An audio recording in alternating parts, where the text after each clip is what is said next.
another print disability, which makes reading, holding a book, or turning a page difficult or impossible. The content is copyrighted by the respective publishers. For more information, please visit us on the web at nfradioreading.org. Around Our Area continues now on the Niagara Frontier Radio Reading Service. Your reader for this hour is Sally Herzog. I'll go to our first paper. It's the Southtowns Bee. This is the West Seneca, Orchard Park, and East Aurora newspapers. It's the Thursday, April 30th, 2026 edition. We go to our first article. Request denied. West Seneca says no to clocks. This is by Eric Kepler. It sounded like a sports bar when the Sabres scored a goal. The jubilation from residents was palpable on Monday evening after the West Seneca Town Board voted down a rezoning request from the Clarks Grove Banquet Facility ownership that would have allowed for the construction of a small boutique hotels. The issue had been previously tabled at two contentious public hearings on November 25th and February 9th. They were packed mostly with residents who opposed the expansion. But this time, the room burst into applause and cheers after the request went down in a 3-1 vote. I'm a huge fan of development, but I'm a huge fan of development in the appropriate manner, said Councilman Scott Robertson, who called this his hardest decision in his time on the board. There's a lot to unpack here, but it's very difficult for me to get behind this project in the way that it is being presented. Clocks, a 16.3-acre wedding and event venue located at 1245 Seneca Creek Road that originally opened in 1955, was acquired by Diana Hardock from the Clock family in October 2022 for $2.5 million. The $4 million expansion would have seen the creation of a one-story hotel buildings, with the potential to add more in 2 to 3 years. The project would also have added 199 parking spaces. The project was recommended for approval by the Planning Board in October. One condition of that recommendation, however, was that the rooms only be rented out to Clock's guests, not just anyone looking for a room in Western New York. The applicant said they would not comply with that request, and that ultimately led to the project's downfall. Without the limitation of the site to people who are using clocks, I can't get beyond this idea that a hotel would not have been approved there if clocks didn't exist, Supervisor Gary Dixon said. I don't really consider this part of their business, by which I mean a hotel that is acceptable or accepting outside people.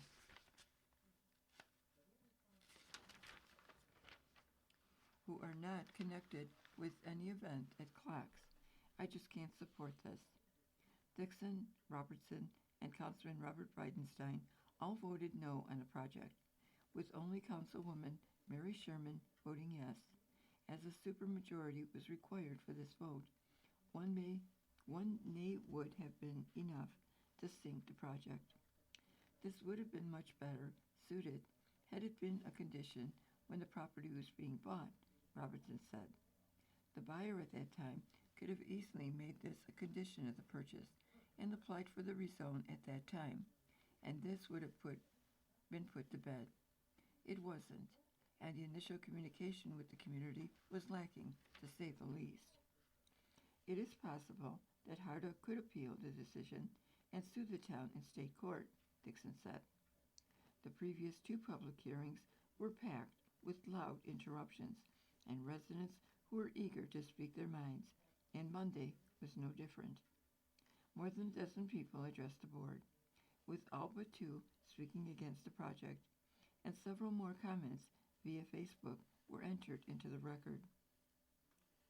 This road was zoned residential, said Seneca Creek Road resident Denise Bauer. People purchased their homes knowing that it was just residential. Now you feel justified to spot zone and change the tone of our whole community for an individual. This project will be the beginning of the fall of Seneca Creek as a residential neighborhood. Zach Armstrong, who owns Armstrong's Barber Shop in West Seneca, said the town needs to get behind local businesses. I think development in West Seneca needs to happen.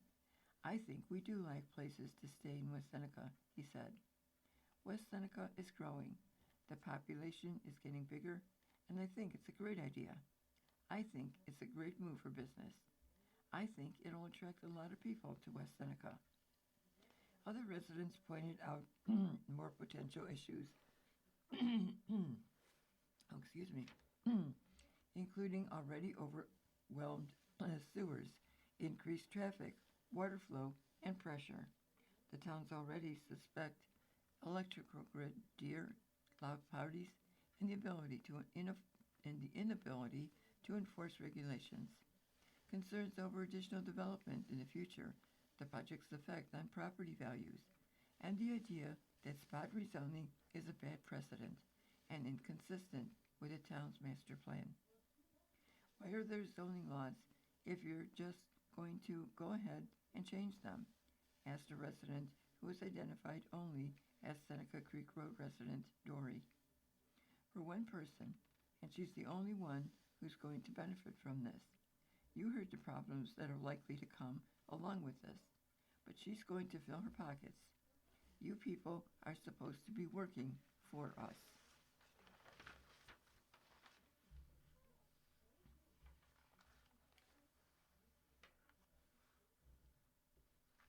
Planning Board alternate appointment to Town Board. This is by Justin Sullivan. The Aurora Town Board has returned to 5 members. The Town Board unanimously approved Benjamin Garvey to fill a 3-year vacancy on the Town Board during its April 27th meeting. A registered nurse, Garvey currently sits as an alternate on the Town Planning Board, where members of the Town Board noted Garvey's leadership on the 7-member advisory committee. The vacancy has existed for only a few weeks, since former Town Council member Luke Wahansky resigned after being elected mayor of the village of East Aurora earlier in April. Wahansky beat incumbent Mayor Peter Mercurio for a 4-year term in the village nonpartisan election. On the topic of the village board, Wahansky addressed the board at the end, expressing his interest in stronger town and village relationships. The new mayor even proposed some friendly competitions this summer between the town council and the village trustees, referring to the local governing bodies as the new generation of leadership. Other new faces on the Village of East Aurora board include trustees Timothy Bojanowski, Ryan Kemp, and Kelsey Root, who were also formerly a member of the Town Planning Board. Town Councilwoman Jessica Armbrust is also currently serving her first term on the board. Despite Garvey's unanimous approval from the board, some residents expressed frustration over the lack of publicity over the vacancy, which will play a role in the next election, when Garvey will again have to run and then be re-elected to remain on the board. In other news, Town of Aurora clerk Jean Viger announced the upcoming edition of the new Munich Pay payment processing system, which will allow town residents to make payments by e-check for a $1.50 fee or by credit card with a 2.65% fee charge to the user. Payments under $114 will carry a flat $3 fee. According to Viker, outside of respective user fees, there was no cost for the town to implement this payment processing system, something the new clerk calls a win for taxpayers. The town board's next meeting is on May 11th.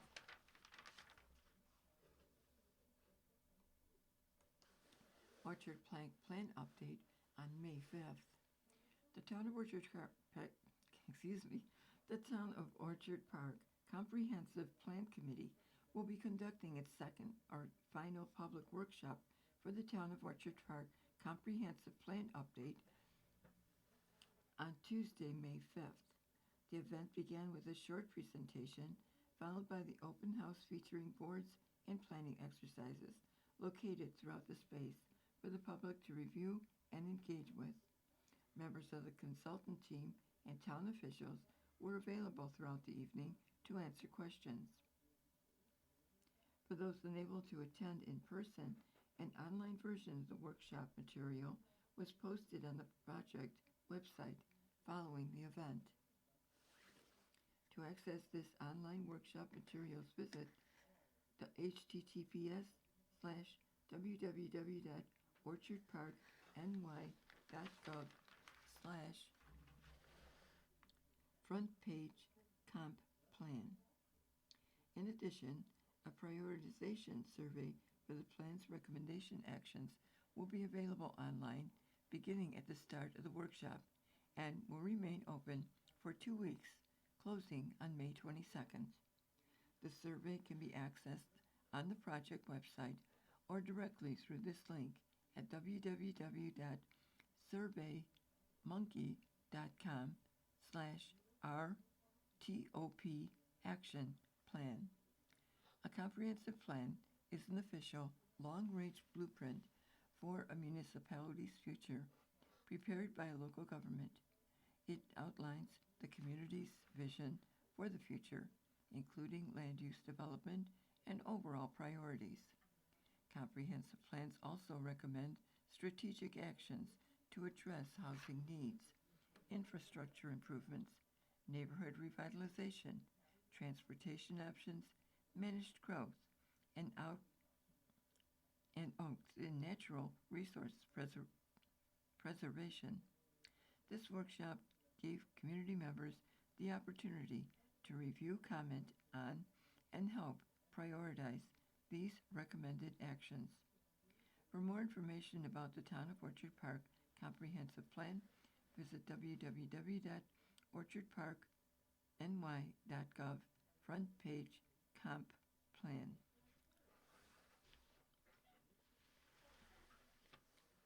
Teen of the Week. This is sponsored by Erie One Bosse's, Harlem Road in West Seneca.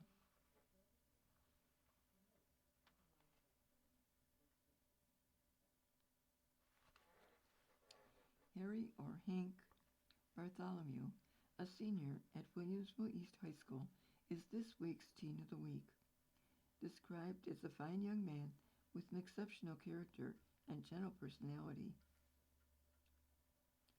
Hank has overcome every obstacle along the way. At a young age, Hank was diagnosed with cancer and had to undergo a major surgery the summer before his freshman year. Currently in remission, Hank continues to persevere and give his all on everything. Hank has spoken at several galas and events for a few different charitable organizations, raising funds for childhood cancer. Throughout high school, Hank maintained honor roll status while taking multiple rigorous AP courses, including calculus, microeconomics, psychology, and more. Due to his academic excellence, he was inducted into the Spanish and National Honor Society, serving as treasurer. He was the Bronze Horizon Amherst Essay Prize for his essay on the legality of government regulation of social media, which was judged by professors from Yale and Oxford. Hank has the opportunity to intern and write for 2 departments at the University of Buffalo. Since the end of his sophomore year, he has researched and written several articles for the UB Sports Law Forum and drafted memos, press releases, and publications for the law school. For the past year, Hank assisted and shadowed Tim Graham, a senior writer for the New York Times, demonstrating his commitment and time management skills. Outside of his academic, Hank has competed on varsity cross country and tennis teams all 4 years, while staying actively involved in multiple clubs and organizations. Presently, he is the editor-in-chief of the East Side News, having produced over 50 articles on topics ranging from local to national news. Hank is also serving as varsity captain of the Masterminds trivia team and is a two-time Best Delegation winner of the Model UN team. He expresses himself clearly, concisely, and confidently. Even when debating or when other opinions differ, Hank is able to maintain a constructive dialogue with poise and composure. He is an exemplary student who relates well with peers and adults alike, said his guidance counselor. Hank is also the senior coordinator of the Political Forum Club, vice captain and starting lawyer of the mock trials team. Hank brings together information both learned in class and researched independently to enhance conversations for those clubs. In addition to everything, Hank is an active member of the UNICEF Club, where he has volunteered and assisted with numerous charitable efforts. He's the treasurer of the Williamsville East High School chapter, where he run fundraisers, organized career trips, and managed significant budgets. After graduation, Hank will attend Belton College, where he plans to study history, psychology, and political science. Although he's not sure about his overall career goal, he's very interested in teaching, attending law school, or potentially starting a career in journalism. The newspaper, in conjunction with the sponsor, will showcase exceptional seniors in 9 of the communities in Teen of the Week. The highlighted student will be conscientious, hardworking, and self-motivated individuals who continue to better their communities. These students exceed expectations and are enthusiastic learners. One student, will be awarded a scholarship at the end of the 2025-26 school year.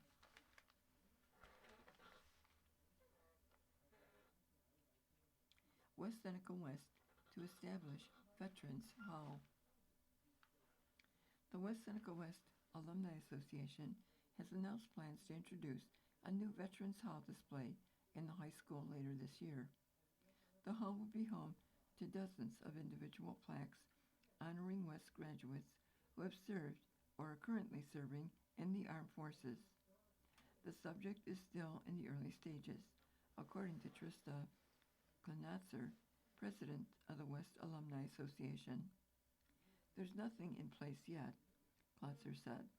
It's a new concept, and we're working with the school to identify a spot for it. And we've already started taking information for the plaques. Each plaque will have the person's name, photo, and branch of service. Klotzer said they're looking to include as many names as they can. Representatives have been making the rounds at Legion posts and other veterans groups to help raise awareness about the project. We're really excited about this, Klotzer said. We're seeking veterans from all different branches and all different classes, as long as they're West graduates. To register a name or to learn more information about the program, email Klotzer at wswalumniassociation@gmail.com. Items. This is by Eric Kepler. Save the date. The West Seneca Police Department will again host its annual Law Enforcement Torch Run for Special Olympics at 11 a.m. on Saturday, May 23rd, starting out ending behind West Seneca Town Hall at 1250 Union Road. Runners, walkers, cyclists, two and leashed four-legged family members are all welcome to participate. The $25 registration fee includes a Torch Run t-shirt, $30 for long sleeve, with a post-race party to follow. For more information, visit https://www.specialolympics.ny.org, Western Region. Winners. The Orchard Park Lions Club recently recognized 3 Orchard Park Middle School students for winning this year's Lions Club International Peace Poster Contest. Recognized students included Andy Pinkowski, Addie Page, and Jack Kowalik.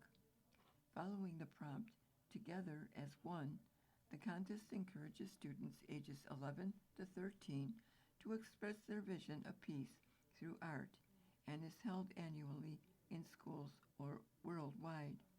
Winners receive monetary prizes. Be in touch. Do you live in West Seneca but do not have kids in the school district and still want to receive communication from the district? Complete this form. Go to www.wsschools.org/community email sign up.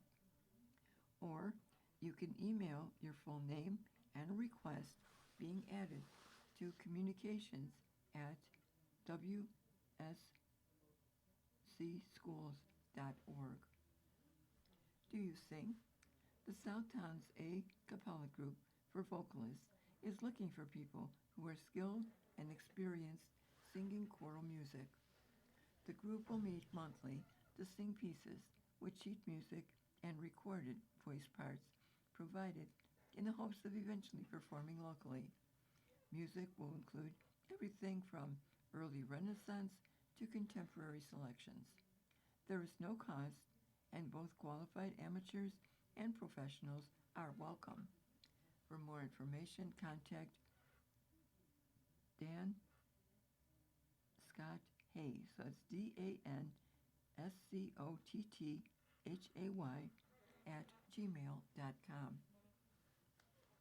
Narcan training. Staff from Spectrum Health Medication Assistance Treatment Team will once again share community resources and offer free training on the use of Narcan from noon until 3 p.m. on the second Friday of the month at the Town of West Seneca Community Center atrium at 1300 Union Road. Narcan can reverse the effects of an opioid overdose. Knowing how to properly administer Narcan to someone who may have accidentally overused a prescription pain medication, or who used a street drug that was laced with a powerful addictive, can help save lives.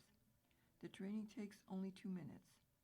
The MAT team will be there on May 8th, June 12th, July 10th, and August 14th.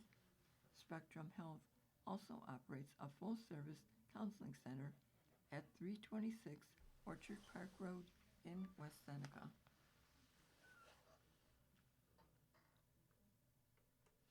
Celebrating our older adults in Erie County. This is by Liza Shamera. Each May, we recognize Older American Month as a time to celebrate older Americans' contributions to our nation, highlight aging trends, and pledge a commitment to caring for older adults. The theme for 2026 is Champion Your Health, encouraging our older adults and those who play a role in their life to focus on wellness prevention and staying active while aging. Our Erie County Department for the Aging offers many events and activities that serve exactly that purpose, from Club 99 Fitness to the Retired Seniors Volunteer Program. There is something for everyone. Older adults ages 50 and up are also invited to participate in University Express Lifelong Learning, a series of free classes designed to stimulate the mind while building new social networks.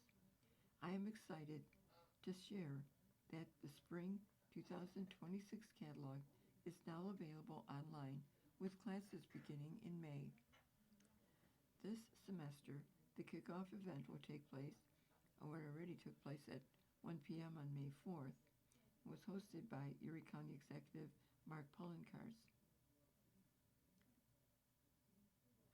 Roosevelt Rumble FDR versus TR features a thought-provoking showdown between two of America's most influential presidents, blending humor, history, and friendly competition.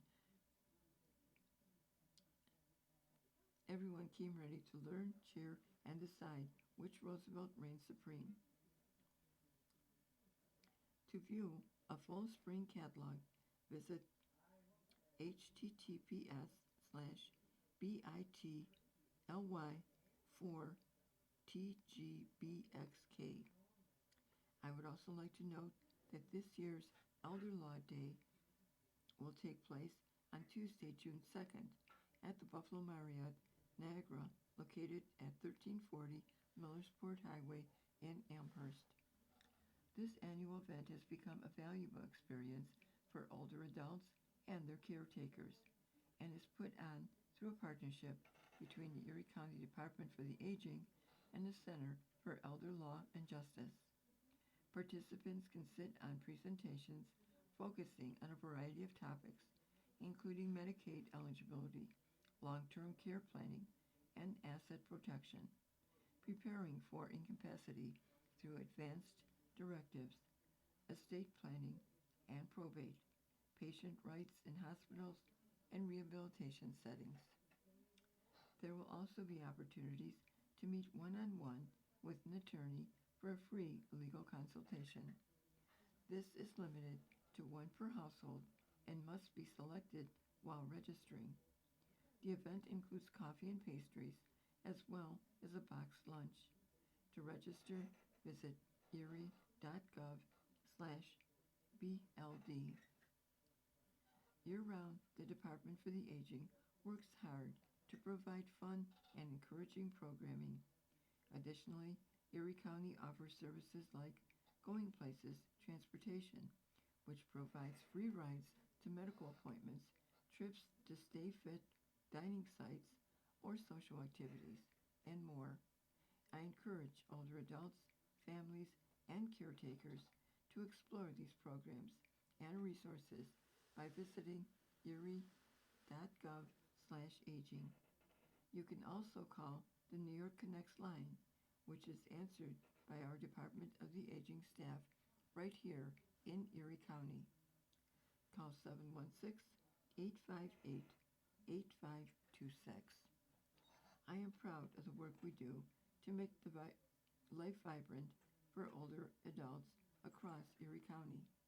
I thank our Department of the Aging staff, the Live Well Erie Older Adults Working Group, and all other community partners who work to empower older adults across our communities. Orchard Park Women is Senior Wishes Ambassador of the Year. LaDonna Painter of Orchard Park was named Ambassador of the Year for Senior Wishes, a local nonprofit serving lower-income seniors and veterans. The award, sponsored by Highmark Blue Cross Blue Shield of Western New York, was presented at the annual Sips, Suds, and Sweets fundraiser on April 16th. LaDonna was honored for her unwavering dedication and service to the organization and local seniors. LaDonna has been a member of the Wish Granting Committee since 2018 and has consistently gone above and beyond to create meaningful and memorable experiences for seniors she serves. Her commitment extends far beyond her committee role. She is always ready to step in, support new initiatives, and help wherever she is needed, said organizers. In 2025, Senior Wishes celebrated incredible milestones, delivering a record 180 hero boxes to senior veterans, honoring centenarians in the Century Club, and delivering over 250 holiday gifts to isolated seniors. The organization remains dedicated to engaging older adults, both those living independently and in care facilities, through meaningful, life-enriching experiences. Visit www.seniorwishes.org or on Facebook to learn more.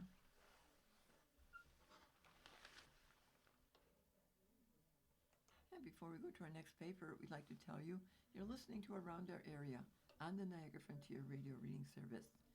And now we move on to the Sun, and this is the Friday, May 1st, 2026 edition. We go to our first article.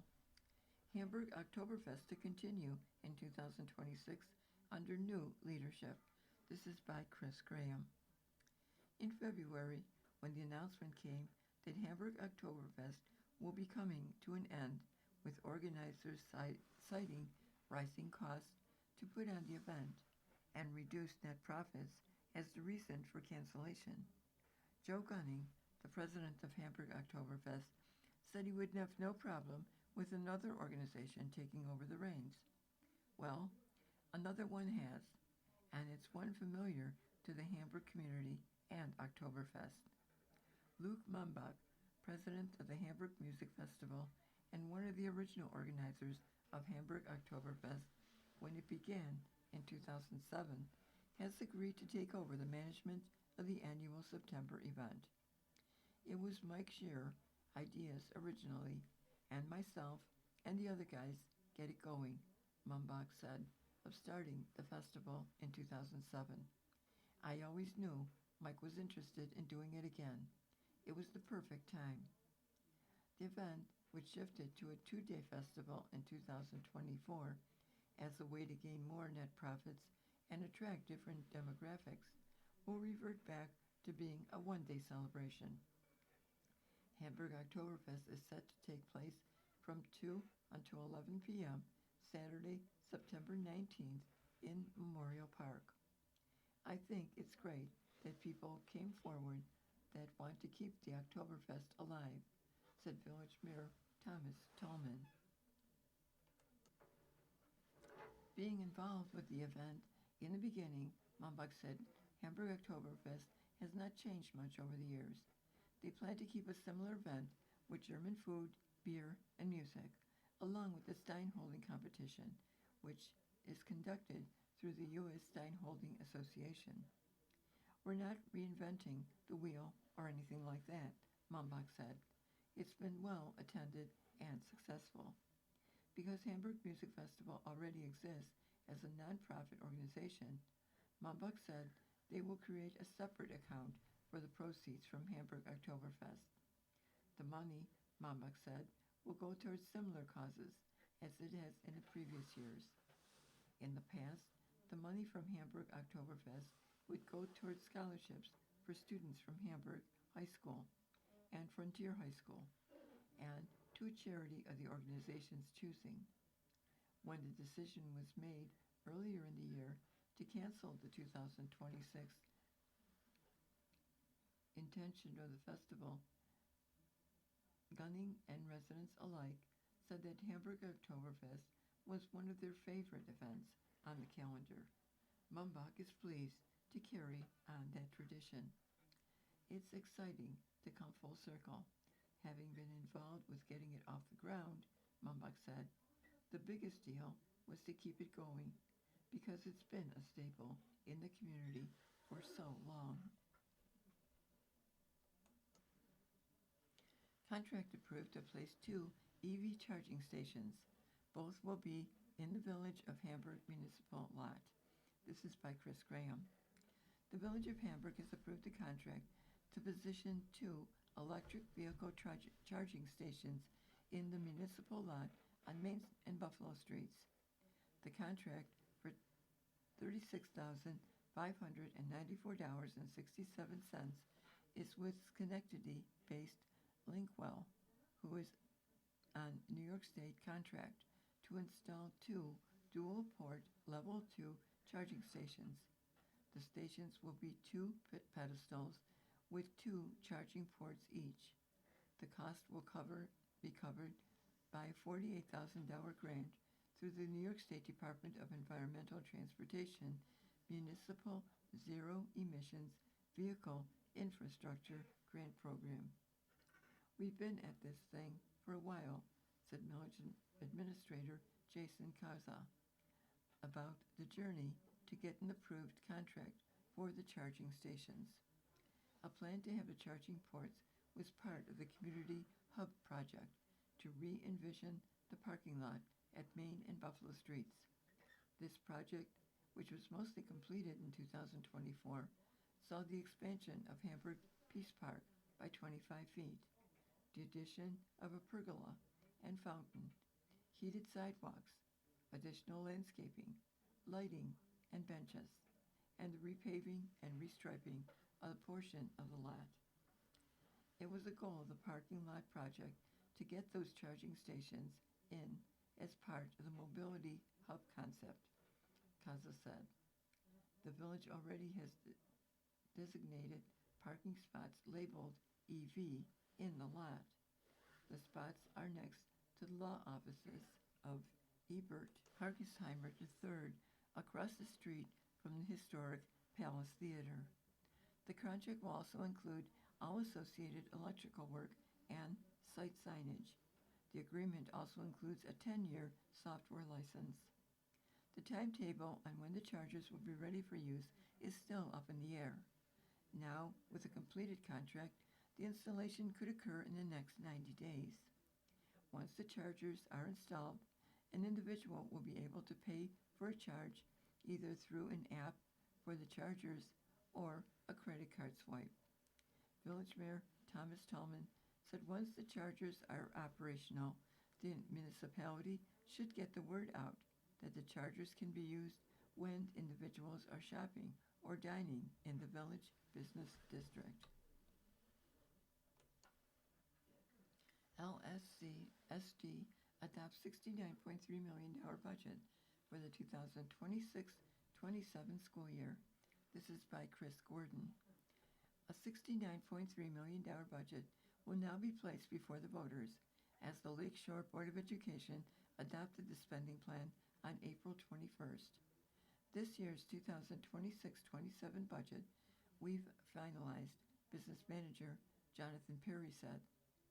This includes a proposed 1.46% tax increase to voters in the district. This means households will see a tax increase of about $30 per assessed value per $100,000. According to Perry, the two major factors for the spike are major increases in health insurance and special education costs. Over $1 million increase in insurance alone, said Perry, noting it will increase from about $10.2 million in the current budget years to about $11.3 billion. Let's go back. It will increase from about $10.2 million in the current year's budget to about $11.3 million. On the revenue side, Perry said, just under half of the revenues come from state resources. At this point, the district is still waiting to find out how much aid will be allocated to them. Perry added that preparing a school budget at the same time a state budget is being finalized is frustrating because that budget, which is supposed to be done by April 1st, is late again this year. I'm hearing that it will drag on into May, Perry said. Boyd Vice President Michael Framey offered his gratitude to Perry and the Budget Committee for their hard work in getting the annual spending plan completed. The board adopted the budget by a 5-0 vote, with School Board President Jennifer McCulloch and Trustee Megan Smaldino both absent.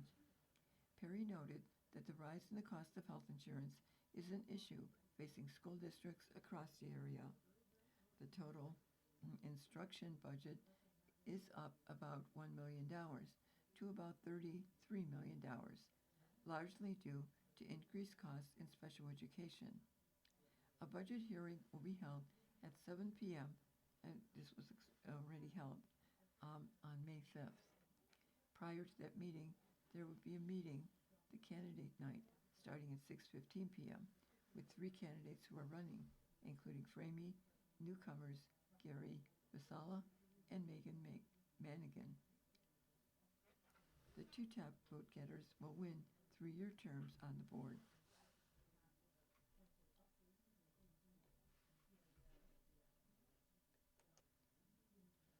Hamburg Rotarian earns worldwide honors as founder of Rotary Farm to Family program. Hamburg Rotarian Earl Noss was surrounded by a crowd of about 100 friends, family, and fellow Rotarians who gathered at the Wanaka Country Club in Hamburg last month to celebrate the culmination of his many decades of service to the greater Western New York community through Rotary and beyond. Noss, a 51-year member of the Rotary Club of Hamburg, was honored on a global level with an homage to his service in founding the Farm to Family program that provides fresh produce to distribution centers throughout Western New York. Noss earned Rotary International's highest honor, the Service Above Self Award, which was presented to him by a slate of District 7090 officials, including past District Governor Scott Marcin, who nominated him for the award. Marcin, a Hamburg resident who is a member of the Amherst Rotary Club, had experienced Farm to Family firsthand as a volunteer working alongside Noss and was impressed by the scope of the program. The international prize is limited to 150 recipients annually and celebrates people of action who are committed to service. Rotary District 7090 consists of Western New York and Southern Ontario, Canada. Earl, no one deserves the Service Above Self Award more than you for volunteering your time, talent, and commitment to help others, said Hamburg Rotarian Tom Johnson, adding that since its beginning, the accumulated vegetable distribution to date totaled more than 1,250,000 pounds. Farm to Family distributed 197,000 pounds of produce last year and 165,000 pounds in 2024. On hand were the Eden Farm families. Their sprawling fields provide the produce that sustains the program. The generosity of the farmers has enabled Noss and his legion of volunteers to deliver the tons of vegetables to the centers that provide them to the families. Farms donating fresh produce in 2025 were Amos Zittel and Sons, W.D. Henry and Sons, Ingalls Farm Market, and Henry's Garden. Mike Chavetta provided potatoes to the program at a discounted rate. Farm to Family operations runs from May through December, 6 days a week, depending on the weather and if crops are in season. Representatives of several of the organizations that received the produce were there too. D. Siri of Catholic Charities was in attendance, along with a contingent from St. Luke's Mission of Mercy, Dennis Galohi, Sue Galohi, Sandy Bernstein, and Charlene Mallory. The award presentation drew many who enjoyed the opportunity to honor the man who quietly started the program independently in 2007, with Rotary assuming it in 2018 and naming it Farm to Family, guiding its growth and ensuring its endurance. Hamburg Rotary has been operating the program since that time through the cooperation of the founder. Noss, 94, recalled how his journey began. The vegetable distribution had its start when a neighboring farmer in Eden gave Noss vegetables that were considered unmarketable because of their appearance. The red peppers had been destined for the garbage as they were mishappen. Nouse shared the veggies with the local food pantry and returned to the farm the following year to ask for more rejects. The farmer agreed, with 2 additional farms soon joining the effort, providing the edible but homely vegetables that Nouse took to more food pantries. Today, Farm to Family distributes produce throughout Western New York through a volunteer labor force each season. Among the 31 distribution sites, the largest are Catholic Charities of Buffalo and Western New York, the Resurrection Food Pantry in Cheektowaga, and the Saints Peter and Paul Food Pantry in Hamburg, with over 3,000 families served weekly.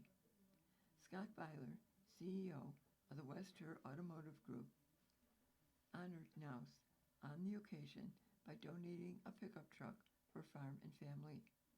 The white Ford F-350 one-ton capacity vehicle will soon be put into service for delivery of fresh produce from Eden Farms to 31 food distribution centers throughout Western New York. The donations was through the Scott Byler Family Foundation and West Her Foundation.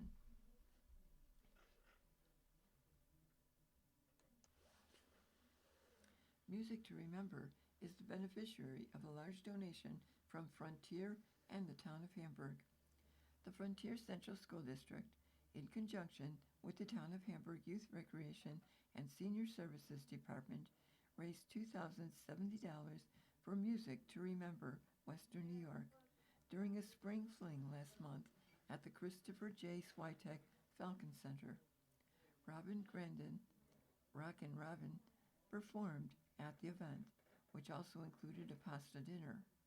Music to Remember is a program dedicated to bringing the healing power of music and entertainment to seniors, Alzheimer's and dementia patients, and disabled veterans in Western New York. Grandin, a member of the Buffalo Music Hall of Fame, started Music to Remember when her mom was in a nursing home suffering from Alzheimer's disease. She put on a show for her mom and other residents and saw the effect it had on everyone. I realized at that point how much music meant to these seniors and what a difference it was, said Grandin, who started going every week. Everybody had a blast. Everybody was up singing. Everybody was up dancing. It was an hour of miracles. That's what I call it. She continued with the work after her mother passed away. The program rallies almost exclusively or relies exclusively on donations. We have grown from 2 to 3 senior facilities and the VA Medical Center to 10 facilities throughout Western New York. We place different musicians in the facilities for 1-hour shows, and the seniors just love it, Grandin said. Not only that, but the families of the seniors also come to these shows, and they see the effect it has on their loved ones. They start clapping or they sing along. It makes the seniors come alive. It makes for a wonderful afternoon. Boston Valley Elementary School temporarily renamed Savers Valley Elementary School. Boston Valley Elementary School showed support for the Buffalo Sabres by temporarily changing the name of the school as the Sabres battle in the NFL playoffs. The school name was changed to Sabres Valley Elementary School. The school placed the name Sabres over the word Boston on the front lawn sign. Kindergarten teacher Antoinette Montagna brought the name change idea to Principal Nicole Lauer, letting her know the school actually made this change 15 years ago, back during the 2009 and 10 season, when the Sabres played the Bruins in the playoffs. Lauer jumped on the idea, and computer aide Celia Gaddy offered to make the Sabres Valley sign to nail over the current one.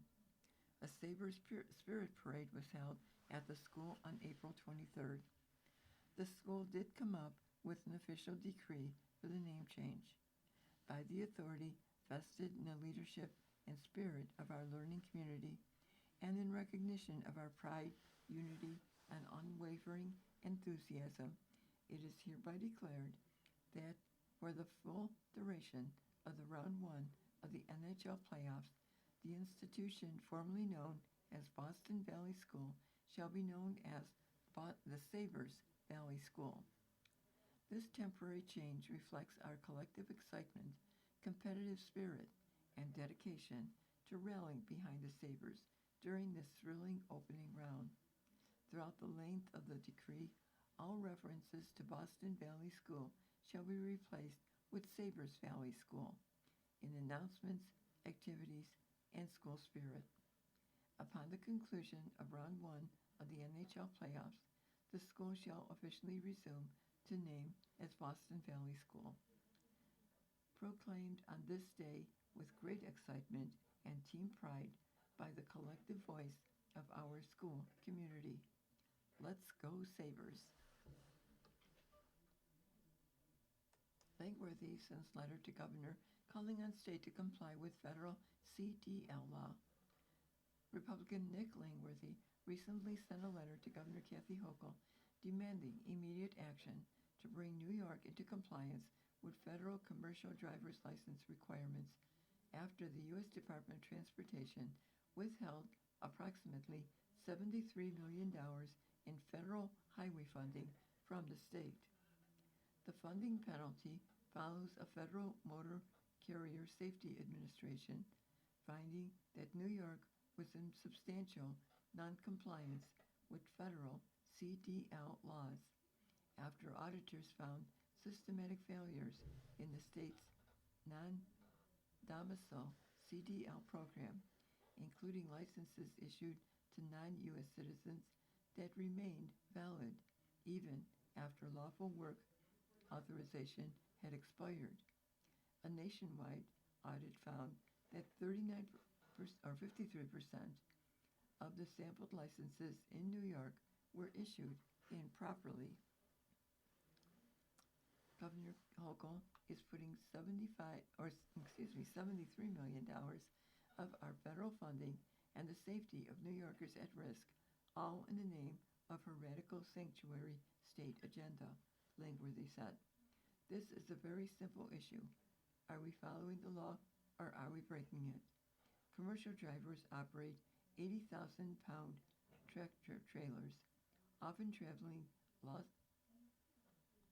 distances and transporting hazardous materials, and stringent regulations exist for a reason.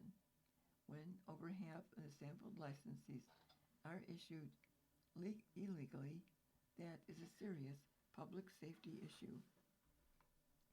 Langworthy warned that allowing CDLs to remain active after a driver's legal status has expired creates gaps in oversight, making it harder to track, locate, and re-verify drivers, and raising questions about whether driving history, medical certification, and testing standards were properly reviewed in the first place.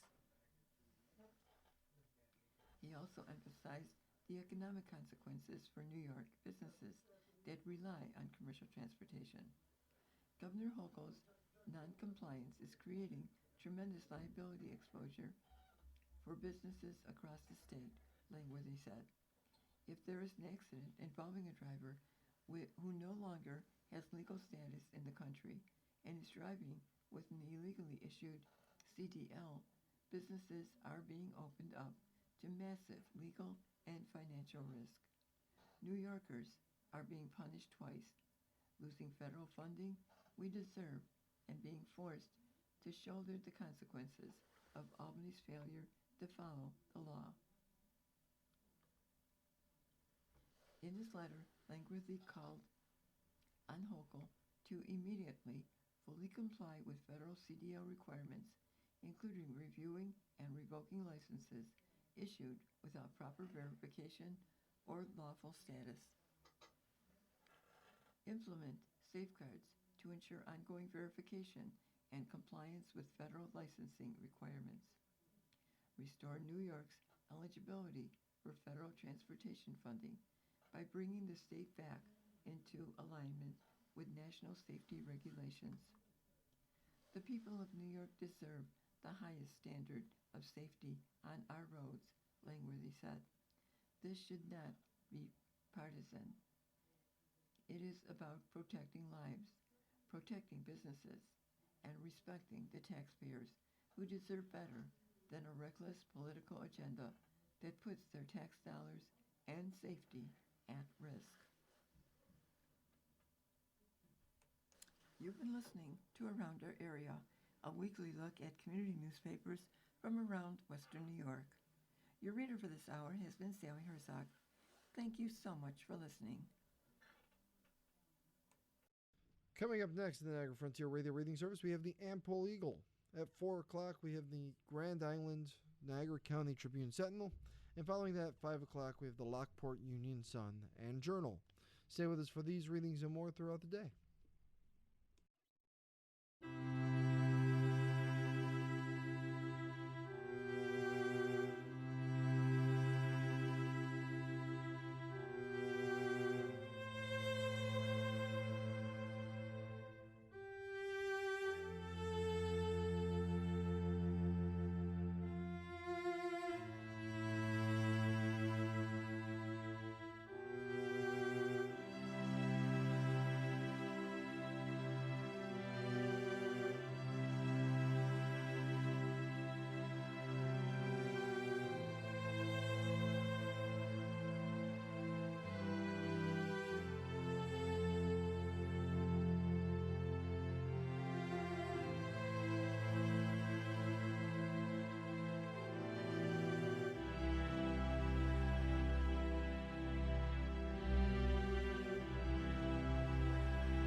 following program is intended for listeners who are blind, have low vision, or have another print disability.